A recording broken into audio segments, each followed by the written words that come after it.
ತೊಲಗಲಿ ತೊಲಗಲಿ, ಉಳಿಯಲಿ ಉಳಿಯಲಿ, ಒಂದೇ ಮಾತ, ಒಂದೇ ಮಾತ, ಒಂದೇ ಮಾತ, ಒಂದೇ ಮಾತ, ಒಂದೇ ಒಂದೇ ಮಾತ. ಅಸತ್ಯ, ಅನ್ಯಾಯ, ದಬ್ಬಾಳಿಕೆಗಳನ್ನು ಕೊನೆಗಾಣಿಸಲು ಬೆವರು, ನೆತ್ತರು, ಕಣ್ಣೀರು ಒರೆಸಲು ನಡೆದ ಹೋರಾಟ ಜನಕ್ರಾಂತಿಯ ಸತ್ಯ ಕಥೆಯೇ. ಭುಗಿಲು 1000 ವರ್ಷದ ಸ್ವಾತಂತ್ರ್ಯ ಹೋರಾಟ ನಮ್ಮದು. ಮುಸಲ್ಮಾನರ ಆಕ್ರಮಣ ಆಯಿತು, ದೌರ್ಜನ್ಯಗಳಾಯಿತು. ಅದಾದಮೇಲೆ ಬೇರೆ ಬೇರೆ ಹೆಸರಿನಲ್ಲಿ ಕ್ರಿಶ್ಚಿಯನ್ರ ಆಕ್ರಮಣ ಆಯಿತು. ಅವು ಬರೀ ಶಾರೀರಿಕ ದೌರ್ಜನ್ಯ ಅಲ್ಲ, ಮಾನಸಿಕ ದೌರ್ಜನ್ಯನೂ ಆಯಿತು ನಮ್ಮ ಮೇಲೆ. ಆಗ ಈ ದೇಶದಲ್ಲಿದ್ದಂಥ ಜನ, ಲಕ್ಷಾಂತರ ಜನ, ಅವರ ಬಲಿದಾನವೂ ಆಯಿತು, ಹೋರಾಟನೂ ಮಾಡಿದರು. ಯಾಕೆ ಹೋರಾಟ ಮಾಡಿದ್ರು ಅಂತ ಹೇಳಿದರೆ, ಬರೀ ಮುಸಲ್ಮಾನರು ಹೊರಗೆ ಹೋಗಬೇಕು ಅಥವಾ ಕ್ರಿಶ್ಚಿಯನ್ರು ಹೊರಗೆ ಹೋಗಬೇಕು ಅಂತ ಆಗಿರೋದಲ್ಲ. ಆ ಹೋರಾಟ ನಡೆದಿರುವಂಥದ್ದು ಈ ದೇಶದಲ್ಲಿ ಒಂದು ಉದಾತ್ತವಾದಂಥ ಚಿಂತನೆ. ಅದು ನಮ್ಮ ಧರ್ಮ, ನಮ್ಮ ಸಂಸ್ಕೃತಿ. ಅದರ ಮುಖಾಂತರ ಒಂದು ರಾಮ ಆಳಿದಂಥ ರಾಮರಾಜ್ಯ, ಕೃಷ್ಣನ ಧರ್ಮ ಸಾಮ್ರಾಜ್ಯ,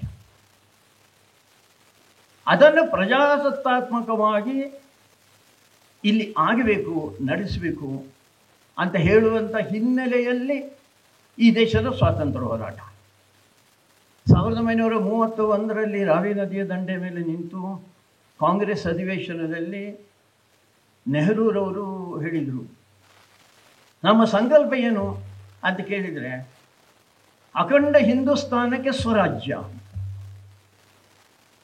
ಇದು 31ರಲ್ಲಿ. 47ರಲ್ಲಿ ಏನಾಯಿತು ಅಂತ ನಾವು ನೋಡಿದ್ದೇವೆ. 31ರ ನಂತರ ಮುಗಿದ 16 ವರ್ಷಗಳಲ್ಲಿ ಏನಾಯಿತು ಅಂತ ಕೇಳಿದರೆ, ಹಿಂದಿನಿಂದ ನಡ್ಸ್ಕೊಂಡು ಬಂದ್ರಲ್ಲ ಮುಸ್ಲಿಂ ತುಷ್ಟೀಕರಣ, ಅದರ ಪರಾಕಾಷ್ಠೆಗೆ ತಲುಪಿದರು. 1946ರಲ್ಲಂತೂ ಅವರು ನೇರ ಆಕ್ರಮಣ, ಡೈರೆಕ್ಟ್ ಆ್ಯಕ್ಷನ್ ಅಂತ ಮಾಡಿದರು. ಅದಕ್ಕೆ ಕಾಂಗ್ರೆಸ್ ತತ್ತರಿಸಿ ಹೋಯಿತು. ಅದರ ಪರಿಣಾಮ ತಮಗೂ ಅಧಿಕಾರದ ಆಸೆ ಇತ್ತು, ಅವರಿಗೂ ಕೂಡ ಈ ದೇಶವನ್ನು ಇಬ್ಬಾಗ ಮಾಡಿ ಒಂದು ತುಂಡವನ್ನು ಕೊಟ್ಟುಬಿಟ್ರು. ಹಂತ ಹಂತದಲ್ಲಿ ಕಾಂಗ್ರೆಸ್ ನಮಗೆ ಮೋಸ ಮಾಡ್ತೇನೆ ಅಂತ. ಅದಾದಮೇಲೆ ಪ್ರಧಾನಮಂತ್ರಿ ಆಯ್ಕೆ,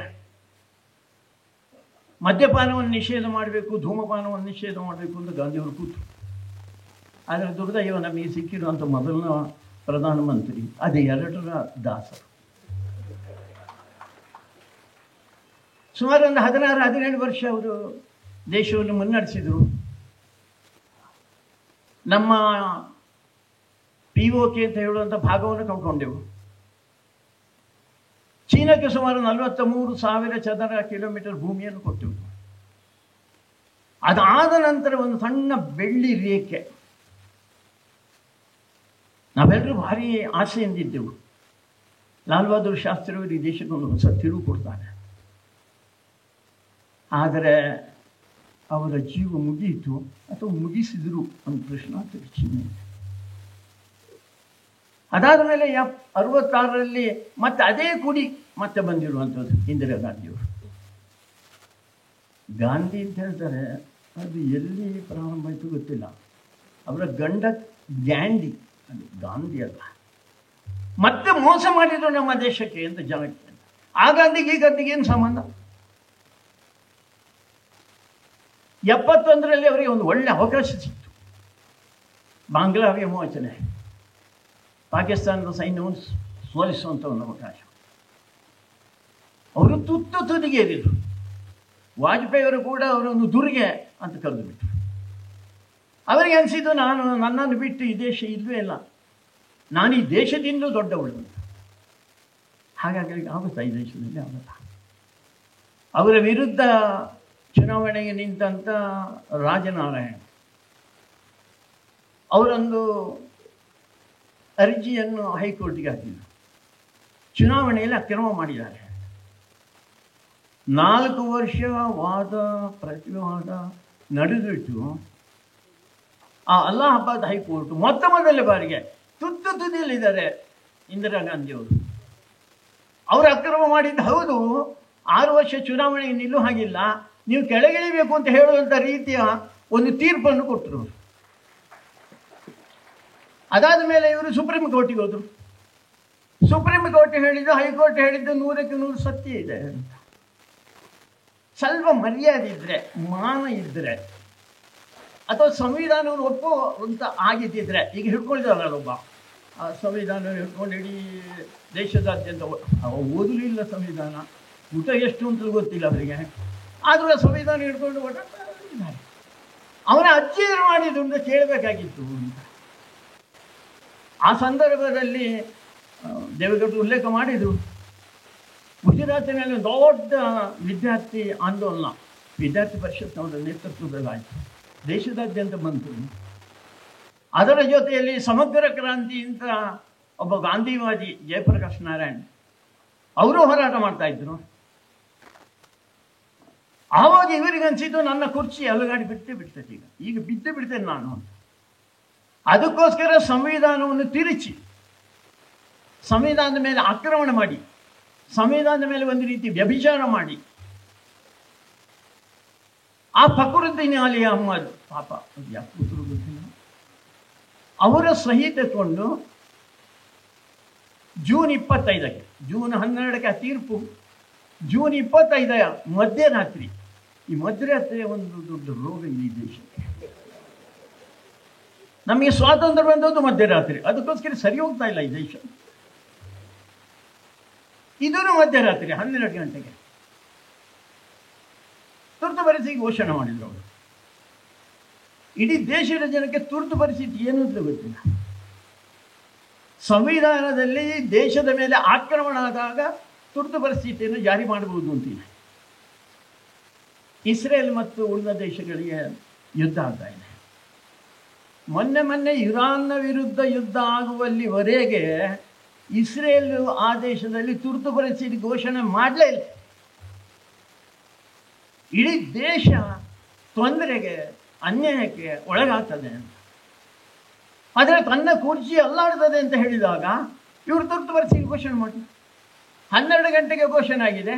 12:15 ಒಳಗೆ ಬೆಂಗಳೂರಿನಲ್ಲಿದ್ದಂಥ ಪಾರ್ಲಿಮೆಂಟ್ ನಿಯೋಗದಲ್ಲಿ ಬಂದಂಥ ವಾಜಪೇಯಿಯವರು ಇರ್ಬೋದು, ಅದ್ವಾನಿಯವರು ಇರ್ಬೋದು, ಮಧುದಂಡೆಯವರು ಗೊತ್ತಿರ್ಬೋದು, ಮಿಶ್ರಾ ಅವರು ಇರ್ಬೋದು, ರಾತ್ರಿ ಬೆಳಗಾಗಬೇಕಾದ್ರೆ ದೇಶದಲ್ಲಿರುವಂಥ ಎಲ್ಲ ನಾಯಕರು, ಜಯಪ್ರಕಾಶ್ ಅವರು, ಮೊರಾರ್ಜಿಯವರು, ಅವರೆಲ್ಲ ಹೆಸರನ್ನು ಹೇಳಿದರು.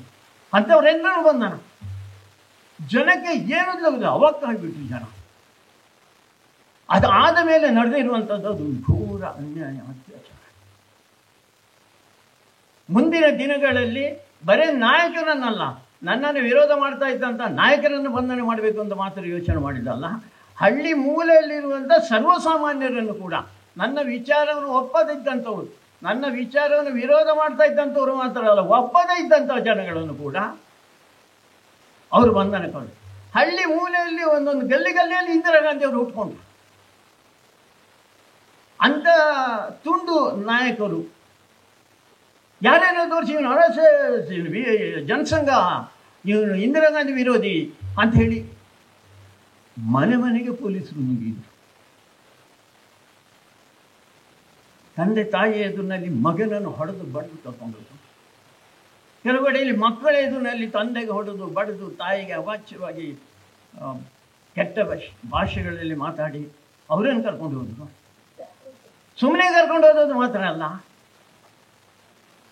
ದೇಶದ ಇತಿಹಾಸದಲ್ಲೇ ಆ ರೀತಿಯ ದೌರ್ಜನ್ಯ ನಡೆಸಿದ್ದಾರೆ ಗೊತ್ತಿಲ್ಲ ನನಗೆ. ಏರೋಪ್ಲೇನ್ ಶಿಕ್ಷೆ ಅಂತ ಕೊಟ್ಟು 2 ಕೈಗಳನ್ನು ಹಿಂದಕ್ಕೆ ಕಟ್ಟಿ ಆ ಹಗ್ಗವನ್ನು ಒಂದು ರಾಟೆಗೆ ಕಟ್ಟಿ ಆ ಕಡೆಯಿಂದ ಅದನ್ನು ಎಳಿತಾ ಹೋಗುದು. ಬರೀ 2 ಕೈ, ಅದರಿಂದ ಇಡೀ ದೇಹ, ಆ ದೇಹ ಏಳಬೇಕು, 2 ಭುಜ ಹೋದ ಹಾಗೆ. ಆ ಸಂದರ್ಭದಲ್ಲಿದ್ದಂಥ ಪೊಲೀಸರು ಅನ್ಯಾಯವನ್ನೇ ಮಾಡಿದ್ರು. ಅವನ ಮೇಲೆ ಹೋಗ್ತಾ ಇದ್ದ, ಪುನಃ ಎಳಿತಾ ಇದ್ರು. ಒಂದು ಚಪಾತಿ ಶಿಕ್ಷೆ ಅಂತ ಕೊಟ್ಟು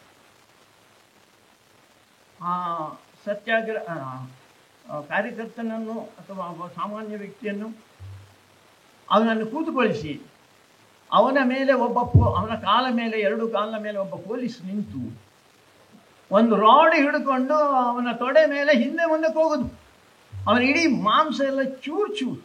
ಅದಕ್ಕೆ ಚಪಾತಿ ಶಿಕ್ಷೆ. ಶಿಶ್ನಗಳಿಗೆ ದಪ್ಪಣ ಅಂದರೆ ದಪ್ಪದ ಸೂಜಿ ಅದನ್ನು ಹಾಕಿದ್ದು, ಗುದದ್ವಾರಗಳಿಗೆ ಹಾಕಿದ್ದು. ಸಾಧ್ಯನೇ ಇಲ್ಲ. ಯೋಚನೆ ಮಾಡಲಿಕ್ಕೆ, ಕಲ್ಪನೆ ಮಾಡಲಿಕ್ಕೆ ಸಾಧ್ಯ ಇಲ್ಲ. ಯಾರು ಕೇಳುದು? ನೀನು ಅವನೇ ಎಲ್ಲಿದ್ದಾನೆ ಹೇಳು, ಇವನೇ ಎಲ್ಲಿದ್ದಾನೆ ಹೇಳು. ಸರ್ವಸಾಮಾನ್ಯರಿಗೆ ಏನು ಗೊತ್ತು ಅವರಿಗೆ? ಇಂಥ ಭಾರಿ ದೊಡ್ಡ ಒಂದು ದೌರ್ಜನ್ಯ ಸಂದರ್ಭ ನೋಡಿ, ಇಡೀ ದೇಶ ಸ್ತಬ್ಧ. ಮಾತಿನ ಹಕ್ಕಿಲ್ಲ, ಬರೆಯುವ ಹಕ್ಕಿಲ್ಲ, ಪ್ರಕಟ ಮಾಡುವ ಹಕ್ಕಿಲ್ಲ, ಮೆರವಣಿಗೆ ರೀತಿಯ ಪ್ರತಿಭಟನೆ ಮಾಡುವ ಹಕ್ಕಿಲ್ಲ. ಎಲ್ಲದಕ್ಕಿಂತ ಹೆಚ್ಚು ಪತ್ರಿಕಾ ಸ್ವಾತಂತ್ರ್ಯ ಯಾವುದಿದೆ, ಆ ಪತ್ರಿಕಾ ಸ್ವಾತಂತ್ರ್ಯವನ್ನು ತೆಗೆದುಬಿಟ್ಟು ಅನೇಕ ಪತ್ರಿಕೆಯವರು ಮರು ದಿವಸ ಸಂಪಾದಕೀಯ ಬರಿಬೇಕಾದ್ರೆ ಸಂಪಾದಕೀಯದಲ್ಲಿ ಕಪ್ಪು ಬಣ್ಣ ಹಾಕಿ, ಯಾವ್ಯಾವ ಪತ್ರಿಕೆಗಳು ನನಗೆ ವಿರೋಧ ಇಂತಿದೆ ಅಂಥ ಪತ್ರಿಕೆಗೆ ರಾತ್ರಿ ವಿದ್ಯುತ್ತನ್ನು ನಿಲ್ಲಿಸ್ಬಿಟ್ರು. ಎಂದು ಘೋರವಾದಂಥ ಅನ್ಯಾಯ ದೇಶದಲ್ಲಿ. ಅದಕ್ಕೋಸ್ಕರ ಇಡೀ ದೇಶ ಯಾರು ಹೊರಗೆ ಬರಲಿಕ್ಕೆ ಧೈರ್ಯ ಇಲ್ಲ, ಮನೆ ಒಳಗೆ ಕೂತ್ಕೊಳ್ಳಿಕ್ಕೆ ಧೈರ್ಯ ಇಲ್ಲ. ಎಲ್ಲೆಲ್ಲ ಓಡಿದ್ರು, ಏನೇನೋ ಆಯಿತು. ಅಂಥ ಭೀಕರವಾದಂಥ ಸಂದರ್ಭದಲ್ಲಿ ರಾಷ್ಟ್ರೀಯ ಸ್ವಯಂ ಸೇವಕ ಸಂಘ ಅದರ ಹಿರಿಯರನ್ನು ನಿರ್ಣಯ ತಗೊಂಡು ಭಾರಿ ಪ್ರಮುಖವಾದ ವಿಷಯ. ಹಿರಿಯರೆಲ್ಲ ಸೇರಿ ಯೋಚನೆ ಮಾಡಿದ್ರು, 1000 ವರ್ಷದಲ್ಲಿ ಮುಸಲ್ಮಾನರನ್ನು ಎದುರಿಸಿದ್ದೇವೆ, ಕ್ರಿಶ್ಚಿಯನ್ರನ್ನು ಎದುರಿಸಿದ್ದೇವೆ. ಆ ಭಾರಿ ದೊಡ್ಡ ಬಲಿದಾನದಿಂದ ನಮಗೆ ಸ್ವಾತಂತ್ರ್ಯ ಸಿಕ್ಕಿದೆ. ಯಾರೋ ಒಬ್ಬ ವ್ಯಕ್ತಿ ತನ್ನ ಕುರ್ಚಿಗೋಸ್ಕರ ನಮ್ಮ ಮೇಲೆ ದಬ್ಬಾಳಿಕೆ ಮಾಡಿದರೆ ಅದನ್ನು ಒಪ್ಪಿಕೊಳ್ಬೇಕಾ ಈ ದೇಶದ ಜನ? ಅದಕ್ಕೋಸ್ಕರ ಅಲ್ಲಿಂದ ಅಪೇಕ್ಷೆ ಬಂತು. ನವೆಂಬರ್ 14ರಿಂದ ಜನವರಿ 14ರವರೆಗೆ ಒಂದು ದೊಡ್ಡ ಸತ್ಯಾಗ್ರಹ. ಸತ್ಯಾಗ್ರಹ ಹೇಗೆ ಅಂತ ಕೇಳಿದರೆ, ಪ್ರತಿ ತಾಲೂಕು ಕೇಂದ್ರದಲ್ಲಿ 15 ಜನ ಸತ್ಯಾಗ್ರಹಿಗಳಿರಬೇಕು ಅಂತ ಒಂದು ಸತ್ಯಾಗ್ರಹ. ಸತ್ಯಾಗ್ರಹ ಯಾಕೆ ಅಂತ ಕೇಳಿದರೆ ಇಂದಿರಾ ಗಾಂಧಿ ವಿರುದ್ಧನೇ. ಜನ ಯೋಚನೆ ಮಾಡಿದ್ರು, RSS ಏನಾದ್ರು ಹುಚ್ಚಿಟ್ಟು ಬಿಟ್ಟಿದ್ಯಾ? ಈಗಲೇ ಮನೆ ಮನೆಯಿಂದ ಹೊಡೆದು ಬಡದು ಅತ್ಯಾಚಾರ ಮಾಡಿ ಕರ್ಕೊಂಡು ಹೋಗ್ತಾ ಇರಬೇಕಾದ್ರೆ ಇವರೇ ಈ ಹುಡುಗರನ್ನು ಕೊಂಡೋಗಿ ಹುಲಿಯ ಬಾಯಿಗೆ, ಗುಹೆಗೆಲ್ಲ ಹುಲಿಯ ಬಾಯಿಗೆ ಕೊಡ್ತಾ ಇದ್ದಾರಾ ಅಂತ ಹೇಳುವಂತ ಒಂದು ಮಾತುಗಳು ಕೇಳಿಬರ್ತಾ ಇದ್ವು. ಸಂಘದ ಅಪೇಕ್ಷೆ, ಸಂಘದ ಸ್ವಯಂ ಸೇವಕ ಅದನ್ನು ಸೂಚನೆ ಅಂತ ಪಾಲನೆ ಮಾಡುವುದು. ಹಾಗೆಯೇ ಸಂಘ ಬಹಳ ಯೋಚನೆ ಮಾಡಿ ಯಾವುದಾದ್ರು ಒಂದು ಕೆಲಸವನ್ನು ಮಾಡುತ್ತೆ. ಒಂದು ಉದಾಹರಣೆ ಅಷ್ಟೇ ನಿಮ್ಗೆ ಹೇಳ್ತೇನೆ. ಬಂಟ್ವಾಳ ತಾಲೂಕಿನಲ್ಲಿ ನಾನಿರುವಂಥ ತಾಲೂಕು 2 ಕೇಂದ್ರ, ಒಂದು BC ರೋಡು, ಇನ್ನೊಂದು ಬಿಟ್ಲ. ಯಾರು ಸತ್ಯಾಗ್ರಹದ ನೇತೃತ್ವ ತಗೊಳ್ಬೇಕು? ಯಾರೋ ಒಬ್ಬ ಅಲ್ಲ, ಸಮಾಜದಲ್ಲಿ ಗಣ್ಯಾತಿ ಗಣ್ಯರು ಅಂತ ಯಾರಿದ್ದಾರೆ ಅವ್ರು ತಗೋಬೇಕು. ಮಂಗಳೂರು ನಗರದಲ್ಲಿ ಡಾಕ್ಟರ್ ಮಾಧವ ಭಂಡಾರಿ ಅವರು ತಗೊಂಡ್ರು, BC ರೋಡ್ನಲ್ಲಿ ರುಕ್ಮಾಯಿ ಪೂಜಾರಿ ಅವರು ತಗೊಂಡ್ರು, ವಿಟ್ಲದಲ್ಲಿ ಕೂಡ ಕೃಷ್ಣ ಭಟ್ರು. ನಾವಾಗ ಭೂಕತ್ತ ಕೆಲಸ ಮಾಡಲಿಕ್ಕಿದ್ದಂತೆ ಕದ್ದು ಮುಚ್ಚಿ ಮಾಡಲಿಲ್ಲ. ಹಿಂದಿನ ದಿವಸ ಯಾವ ಊರಿನಲ್ಲಿ ಅದು ನಡೆಯುತ್ತವ ಅಲ್ಲೆಲ್ಲ ಒಂದು ಪೋಸ್ಟರ್ ಹಾಕಿದ್ದು, ಕೈಯಲ್ಲಿ ಬರೆದಂಥದ್ದು. ನಾಳೆ ಬೆಳಗ್ಗೆ 9:30 ಗಂಟೆಗೆ ಸರಿಯಾಗಿ BC ರೋಡಿನಲ್ಲಿ ಸರ್ವಾಧಿಕಾರದ ವಿರುದ್ಧ ಒಂದು ಮೆರವಣಿಗೆ ನಡೆಸಲಿಕ್ಕಿದ್ದೇವೆ. ಅಷ್ಟು. ಒಂದು ಸಲ ಇದು ಬಿದ್ದರೆ ಬೆಚ್ಚಿ ಬಿದ್ದರು ಪೊಲೀಸರು. ತಕ್ಷಣ ರುಕ್ಮಾಯಿ ಪೂಜಾರಿ ಮನೆಗೆ, ಕೃಷ್ಣ ಭಟ್ರ ಮನೆಗೆ, ಮಾಧವ ಭಂಡಾರಿ ಮನೆಗೆ ಎಲ್ಲ ನುಗ್ಗಿದ್ರು. ನಮ್ಗೆ ಗೊತ್ತಿದೆಲ್ಲ ಇವ್ರು ಬಂದೇ ಬರ್ತಾರೆ. ಅದಕ್ಕೋಸ್ಕರ ಮನೆ ವ್ಯತ್ಯಾಸ ಮಾಡಿದ್ರು ಅಷ್ಟೇ. ಅವರು ಆ ಮನೆಗೆ ಮಾತ್ರ ಹೋಗೋದು, ಪೊಲೀಸರು ಹಾಗೆ ಇರೋದು. ಇಲ್ಲಿ ನೀವು ನೋಡಿದ್ರು ಕೂಡ ನೀವು ಹೆಲ್ಮೆಟ್ ಹಾಕದ ಹೋದರೂ ಕೂಡ ಕೆಲವು ಪೊಲೀಸರು ಹಿಡಿಯೋದಿಲ್ಲ. ಯಾಕಂದರೆ ಅವನಿಗೆ ಅದನ್ನು ಹಿಡಿಯೋ ಕೆಲಸ ಅಲ್ಲ, ಬೇರೆ ಕೆಲಸ ಅಂತ ಅವನಿಗೆ ಅಷ್ಟೇ ಗೊತ್ತು. ಮರುದಿವಸ ಬೆಳಿಗ್ಗೆ ನಾನು ನೋಡಬೇಕಾದ್ರೆ ನನಗೆ ಮೊದಲನೇ ಅನುಭವ ಇದು. ಅದಕ್ಕೋಸ್ಕರ ವೇಷ ಮರೆಸಿ ನನ್ನ ಒಬ್ಬ ಸ್ಕೂಟರ್ ಬಿಡೋನು ಅವನ ಹಿಂದೆ ಕೂತೆ. ನಾನು BC ರೋಡಿಗೆ ಹೋಗಿದ್ದೇನೆ. ಪೊಲೀಸ್ ಸ್ಟೇಷನಿಂದ 1 ಫರ್ಲಾಂಗ್ ಮುಂದೆ ರಾತ್ರಿ ಅವರಿಗೆ ಒಂದು ಮನೆಯಲ್ಲಿ ವ್ಯವಸ್ಥೆ ಮಾಡಿತ್ತು. ಅವ್ರು ಹೇಳ್ತೇನೆ, ನೀವು ಸರಿ 9:30 ಗಂಟೆಗೆ ರಸ್ತೆಗೆ ಬರಬೇಕು, ಒಂದು 100 ಮೀಟರ್ ಒಳಗೆ ಅಷ್ಟೇ. ಬರಬೇಕಾದ್ರೆ ಹೇಗೆ ಬರಬೇಕು ಅಂತ ಕೇಳಿದರೆ, ನಿಮ್ಮ ಕುತ್ತಿಗೆಯಲ್ಲಿ ಹಾರ ಇರಬೇಕು ಅಂತ. ಯಾರ ಹಾರ ಹಾಕೋದು? ನೀವೇ, ಇನ್ನೇನಿಲ್ಲ ಹಾಕೋದು. ಬಂದ ಆದ ಮೇಲೆ ಏನು ಮಾಡಬೇಕು ನೀವು ಅಂತ ಕೇಳಿದರೆ, ಭಾರತ್ ಮಾತಾ ಕಿ ಜೈ, ವಂದೇ ಮಾತರಂ, ಸರ್ವಾಧಿಕಾರಕ್ಕೆ ಧಿಕ್ಕಾರ, ಇಂದಿರಾ ಗಾಂಧಿ ಅವರು ಇಳಿ.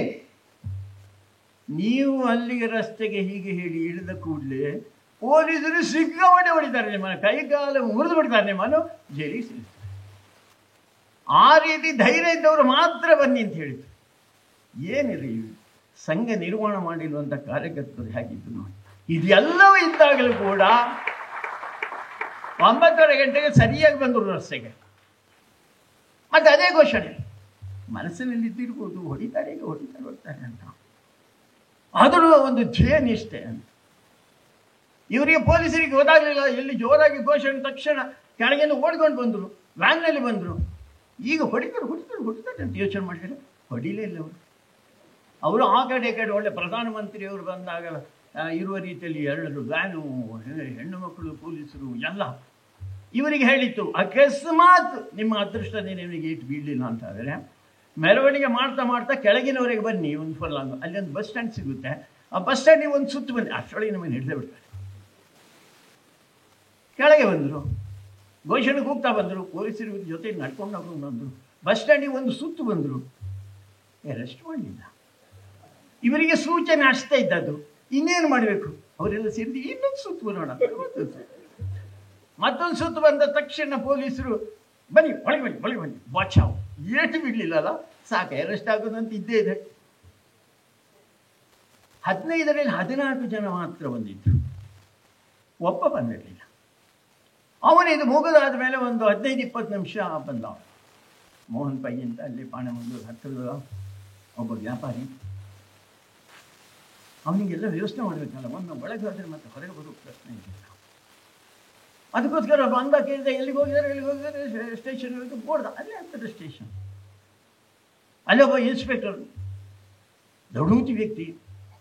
ಇವನು ಹೋಗಿ ಸಾರ್ ನನ್ನನ್ನು ಜೈಲಿಗೆ ಸೇರಿಸಿ. ಇದೆ ಎಲ್ಲಿ ಅದು ನನ್ನ ಯಾರಯ್ಯ ನೀನು? ಇಲ್ಲ ಸರ್, ನಾನು ಒಬ್ಬ ಸತ್ಯಾಗ್ರಹಿ. ಅಲ್ಲಯ್ಯ, ಸತ್ಯಾಗ್ರಹಗಳು ಆಗಲೇ ಬಂದರೆ ನಡಿ ಅಂತ. ಸರ್ ಆದರೂ ಸೇರಿಸಿ ಸರ್. ಯಾರಯ್ಯ ನೀನು? ಸರಿ, ಹೀಗೀಗಾಯ್ತು. ಯಾಕೆ ತಡ ಆಯಿತು? ಹೀಗಾಯ್ತು. ನೀನೇನು? ನಾನು RSS. RSS ಮಾತಾಡ್ತೇನೆ. RSS ಅಂದರೆ ಸಮಯಕ್ಕೆ ಸರಿಯಾಗಿ ಬರುವುದು. ಪೊಲೀಸಿಗೆ ಗೊತ್ತು RSSನವರು ಸಮಯಕ್ಕೆ ಸರಿಯಾಗಿ ಬರುವುದು. ಅದಾದ್ಮೇಲೆ ಮುಗೀತು. ನಾವಿಗೆ ಒಂದು ಪ್ರಶ್ನೆ, ಮನೆಯಿಂದ ಹೊಡೆದು ಬಳೆದು ಎಲ್ಲ ಕರ್ಕೊಂಡೋಗಿದ್ದಂಥ ಪೊಲೀಸರು ಇಂದಿರಾ ಗಾಂಧಿ ವಿರೋಧ ಮಾಡ್ತಾ ಯಾಕೆ ಹೊಡಿಲಿಲ್ಲ? ಆಮೇಲೆ ಅದನ್ನು ಹಿಂದಕ್ಕೆ ಹೋದಾಗ ಗೊತ್ತಾಯಿತು, ಇಂಥ ಹೊಡೆದಾಟದ ಮಧ್ಯದಲ್ಲಿ ಇವರು ಎಲ್ಲದಕ್ಕೂ ತಯಾರಾಗಿ ಬಂದಿದ್ದಾರಲ್ಲ, ಅದಕ್ಕೋಸ್ಕರ ಇವರಲ್ಲಿ ರಿವಾಲ್ವರ್ ಇರ್ಬೋದು, ತಲವಾರು ಇರ್ಬೋದು, ಚೂರಿ ಸುಮ್ಮನೆ ಬರಲ್ಲ ಇವರನ್ನು, ಸುಮ್ಮನೆ ಮುಚ್ಚಿರಲ್ಲ. ಆದರೆ ಮುಂದಿನ ಸತ್ಯಾಗ್ರಹದ ನಂತರ ಮತ್ತೆ ಹೊಡೆತ ಹೆಣ್ಣು ಮಕ್ಕಳ ಸತ್ಯಾಗ್ರಹ ಇತ್ತು, ಅದಕ್ಕೂ ಹೊಡೆದ್ರು ಬಡಿದ್ರು, ಎಲ್ಲ ಅನ್ಯಾಯಗಳನ್ನು ಏನೇನು ಮಾಡಬೇಕೋ ಅಂತ ಎಲ್ಲ ಅನ್ಯಾಯಗಳನ್ನು ಮಾಡಿದರು. ಹೋರಾಟ ಮುಂದೆ ಇವತ್ತು ಶ್ರೀ ದೇವೇಗೌಡರು ಈ ವಯಸ್ಸಿನಲ್ಲಿ ಬಂದು ಈ ಕಾರ್ಯಕ್ರಮದಲ್ಲಿ ಭಾಗವಹಿಸಿ ಪುಸ್ತಕ ಬಿಡುಗಡೆ ಮಾಡಿರೋದು ನಮ್ಮೆಲ್ಲರಿಗೂ ಕೂಡ ಸಂತೋಷ ತಂದಿದೆ. ನನಗೆ ಅವ್ರು ಬಂದು ಈ ಕಾರ್ಯಕ್ರಮದಲ್ಲಿ ಭಾಗವಹಿಸಿರೋದು ನೆನ್ಪು ತಂದಿದ್ದೇನು ಅಂದರೆ, ಅಡ್ವಾಣಿಯವರು, ವಾಜಪೇಯಿಯವರು, ಶ್ಯಾಮನಂದನ್ ಮಿಶ್ರಾ, ಮಧು ದಂಡವತೆ, ಆ 4 ಹಾಕಿದ್ದ ಹೇಬಿಯಸ್ ಕಾರ್ಪಸ್ ಪಿಟಿಷನ್ ಕರ್ನಾಟಕದ ಹೈಕೋರ್ಟ್ ಮುಂದೆ ಆರ್ಗ್ಯುಮೆಂಟ್ ಮಾಡಕ್ಕೆ ಬಂದಾಗ, ವಿಚಾರಣೆಗೆ ಬಂದಾಗ ಅಡ್ವಾಣಿಯವರು ಬರೀತಾರೆ, ನಮ್ಮ ಪರ ವಾದ ಮಾಡಲಿಕ್ಕೆ ಬಂದಿದ್ದು ಆ ಕಾಲದ ವಯೋವೃದ್ಧ ವಕೀಲ ಮೊಹಮ್ಮದ್ ಕರೀಂ ಚಾಗ್ಲಾ ಅಂತ. ಅವ್ರು ಕೇಳಿದ್ರಂತೆ, ನೀವೇನು ಬಂದ್ರಿ ಅಂತ. ನಾನು ICUನಲ್ಲಿದ್ದರೂ ಕೂಡ ಬಂದು ಇವತ್ತು ಆರ್ಗ್ಯುಮೆಂಟ್ ಮಾಡ್ತಾ ಇದ್ದೆ, ಇದು ದೇಶದ ಪ್ರಶ್ನೆ ಅಂತ.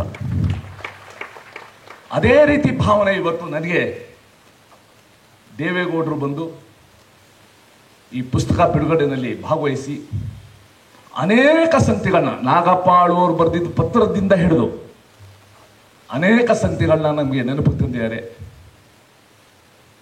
ಭುಗಿಲು ನನಗನ್ಸುತ್ತೆ ರಾಷ್ಟ್ರದ ಬೇರೆ ಬೇರೆ ರಾಜ್ಯಗಳಲ್ಲಿ ಬೇರೆ ಬೇರೆ ಪುಸ್ತಕಗಳು ಬಂದಿದೆ, ಆದರೆ ನಿಜವಾದ ನೈಜ ಹೋರಾಟ ಸಂಕಲನ ಅಂತ ಬಂದಿರೋದು ನಮ್ಮ ರಾಜ್ಯದ ಈ ಭುಗಿಲು. ಅದಕ್ಕೆ ಕಾರಣಕರ್ತರು ಇಲ್ಲಿ ಅನೇಕರು ಇಲ್ಲಿ ಕೂತಿದ್ದಾರೆ.